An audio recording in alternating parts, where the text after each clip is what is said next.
सुकुम्बासीहरु छ नि सुकुम्बासी तपाईलाई भन्ने अधिकार कसले दियो सुन्नु न किन दिदैन तपाईको सुकुम्बासी जग्गा चरा छैन भने तपाई सुकुम्बासी आएको नेतृत्व गर्दै हुनुहुन्छ भने तपाईहरु गभर्नमेन्ट हुनुहुन्छ के गर्छन् कुरा तपाईहरु बोल्न सक्नुहुन्न मसा आउनु न कुरा गर्नु न तपाई के मिडिया म नागरिक अभियानको संयोजक हो तपाईले अधिकार कर्मी तपाईले अधिकार कर्मी अधिकार कर्मी तपाईले फ्रड कसरी हुनु ठुलो कसरी भन्नु न नागरिक को नागरिक हामी नागरिक हैन फ्रड चाहिँ कसरी फ्रड किन हामी नागरिक अधिकार कसले दियो भने फ्रड भन्ने अधिकार कसले दियो फ्रड भन्ने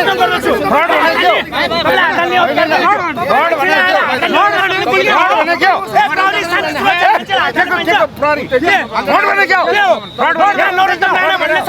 सार्वजनिक जग्गा वडा दुनिया काम गरेछ नि यहाँ भन्नु पर्दैन एउटा मिडिया चलाएर फ्रड भन्ने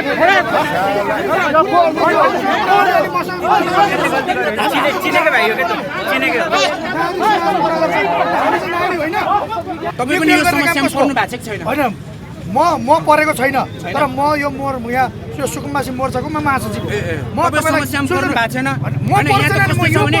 सर समय दिनु पर्यो समय दिएपछि तपाईहरु खाली गर्नुहुन्छ यदि समय दिएपछि खाली गर्नुहुन्छ भने त त्यो अनागृत रूपमा तपाईहरुले कब्जा गरे हो नि त खाली गर्नुहुन्छ भने हैन यदि तपाईहरुले कब्जा गरेको हैन भने तपाईहरु किन खाली गर्ने त नि ए बाबु तपाईहरुले टाइम दिनुहुन्छ टाइमको कुरा भएन त्यो नियम संगत छ कि छैन नियम संगत छ छैन त्यो त नियम त सरकारले गर्ने हो अब एउटा कुरा नियम सरकारको छ यहाँ सार्वजनिक जग्गा धेरै थियो पहिला पनि थियो हैन यहाँ चाहिँ भूमाफियाहरुले जग्गा धेरै कब्जा गरेर बसेका छन् भनेर यो नगरपालिकामा यो धेरै अगाडि 10औं वर्ष अगाडिदेखि यो ठाउँको विषयमा चाहिँ कुरा उड्दै आएको तर अहिले यहाँनेर तपाईहरु आएर यसरी बस्ती झुमिँदाखेरि प्रहरीहरु देखिसकेपछि हामीले के छ यहाँ के बारे छ भनेर हेर्दाखेरि छ नि ल मेयर साहब पनि तपाईहरुले छ नि नरोत्तम राणा भन्ने मान्छेले छ नि यहाँ सार्वजनिक जग्गा उतो इसान हस्पिटलको जग्गा सम्पूर्ण पेलेर छ नि सर गलत कुरा हो भनेछ गलत कुरा हो पेलेको गलत कुरा हो यो हामीले हाम्रो आफ्नो सम्पत्तिको अधिकार मागेका छौं हामीले बाँकी सम्पत्ति अरूले कसले के कति ओगट्यो भने थाहा छैन एकछिन पाउनु सर म बोल्न पाउँदिन अनि किन उतातिर यही बोल्छु हामीले छलफल गर्नु न हामी जनताले सुन्न नपाउने मैले कसरी डिस्टर्ब गरे तपाईको कर्मचारी को तपाई बोल्न नपाउने त हामी जनताले सुन्न नपाउने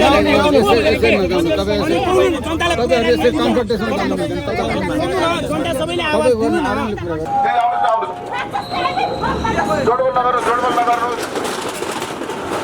उपत्यका विकास प्राधिकरणले भड्काउन चाहिँ किन आयो त तपाईको जग्गा यो त सरासर रहस्यको कुरो त्यो छ यो सरासर व्यक्तिगत प्रतिशोध हो यो भत्काउने भने तपाईहरुलाई व्यक्तिगत प्रतिशोध लिने मान्छे को कोही होला भन्नु न को हो अब यो उ हो भनेर मलाई सञ्चार माध्यम सबै छन् भन्दिनुस् तर यो सरकारले गर्ने हो भने सुरुदेखि नै प्रोसेस गर्नुपर्छ के यही आएर दालगौडामा आएर चाहिँ गर्ने किन अरु ठाउँमा सुरुदेखि नै प्रोसेस किन नगर्ने त तपाईको अस्ति सरकार गठन भएको छैन अहिले यो अहिलेको जेनजीको अन्तर्राष्ट्रिय प्रमुख छ नि सुशीला कार्कीले पनि त्यहाँ सार्वजनिक जग्गा पेले गाइड नगरपालिका हैन ए बाबा प्रश्न त गर्न पाउनु पर्यो नि उत्तर त तपाईहरुले दिनुस् न हैन सार्वजनिक जग्गा कब्जा गरेर त पैसाले पनि बस्न पाउनु पर्यो हैन यदि उसँग अधिकार छ प्रमाण छ भने त कानुनले त उलाई प्रमाण दिन्छ त्यसै उसको घर जग्गा भत्काउन त कुनै पनि नआउला राइट त्यो हामी अग्री तर टाइम त पाउनु पर्यो यस्तो सिचुएसन अहिले बच्चाहरुले पढ्न लागि यहाँ तपाईको चाहिँ सुकुम्बासी टहरा बसेको छ तपाईले देख्नु भएन त्यो सुकुम्बासी त अब देख्नु देख्नु राज्यले समाधान हो राज्यले समाधान गर्नका लागि आयोग बनेको छ हो आयोग बनेर यहाँ लगत लिएको छ हो थाहा छ हजुरलाई थाहा छैन लगत लिएको छ प्रमाणीकरण गर्दै छ त्यसको तपाईँ आक्रमण हुने हैन पुस्ता भइसक्यो हैन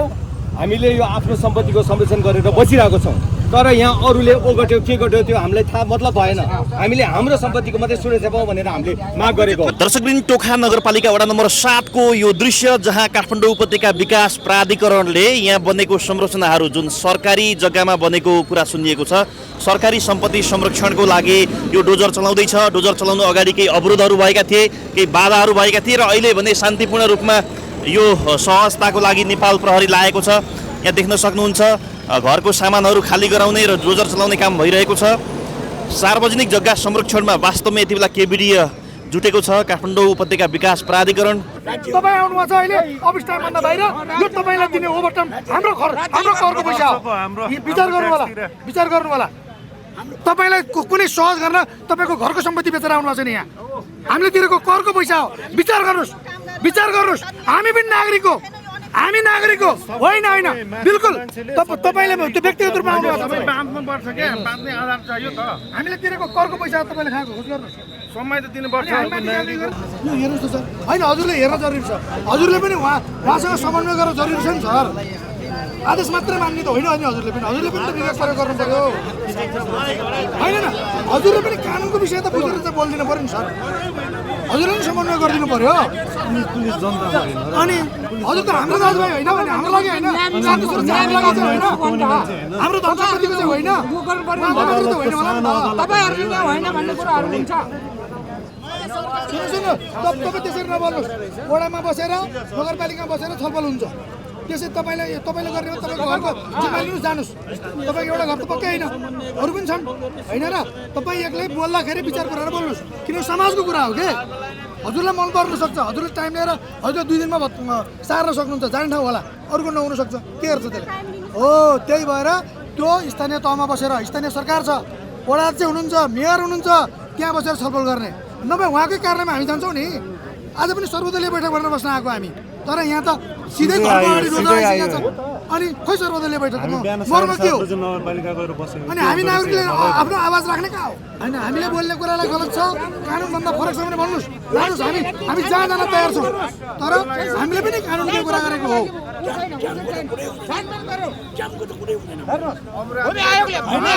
भूमि आयोगले टुङ्ग्याउनु पर्छ यो राज्यको आएको थियो त्यसले टुङ्ग्याउनु पर्छ त्यसले पाउँछ दिनु पर्यो पाउँदैन त्यसपछि यो राज्यको यो दुनियाँ खर्च गर्नु पर्दैन यो पनि राज्यको खर्च हो हाम्रो करबाट तिरेको पैसा हो यो तपाईँ आउनु भएको छ अहिले अफिस टाइमभन्दा बाहिर यो तपाईँलाई दिने ओभरटाइम हाम्रो करको पैसा हो विचार गर्नु होला तपाईँलाई कुनै सहज गर्न तपाईँको घरको सम्पत्ति बेचेर आउनु भएको छैन यहाँ हामीले तिरेको करको पैसा हो विचार गर्नुहोस् हामी पनि नागरिक हो तपाईँ माथिको मान्छेले सबै नागरिकको कुरा बुझ्नुपर्छ हामीले तिरेको करको पैसा तपाईँले खाएको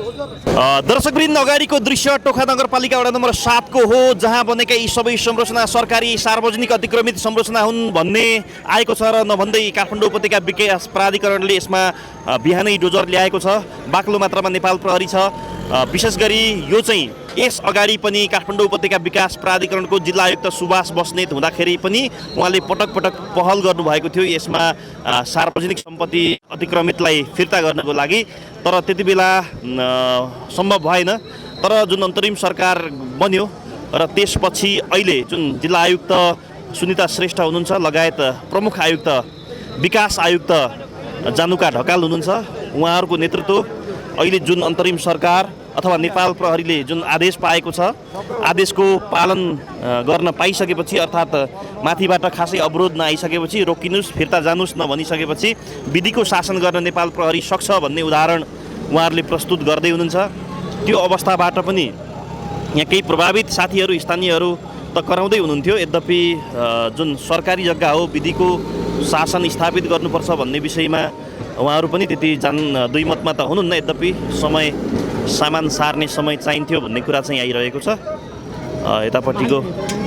भित्रबाट केही ढुङ्गामुढाको प्रयास पनि थियो तर अहिले नेपाल प्रहरीले यसलाई निस्तेज बनाइदिएको छ अगाडि डिएसपी साहब आफै माइकिङमा हुनुहुन्छ लगायत नेपाल प्रहरीको बाक्लो मात्रामा उपस्थिति छ समय त दिनु पर्यो कुरा बुझ्नु सक्नुहुन्न नि छोडिदिनुहोस् समय त दिनु पर्यो त मान्छेलाई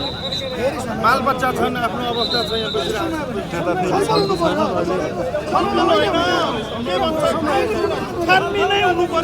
छानबिन हुनु पर्यो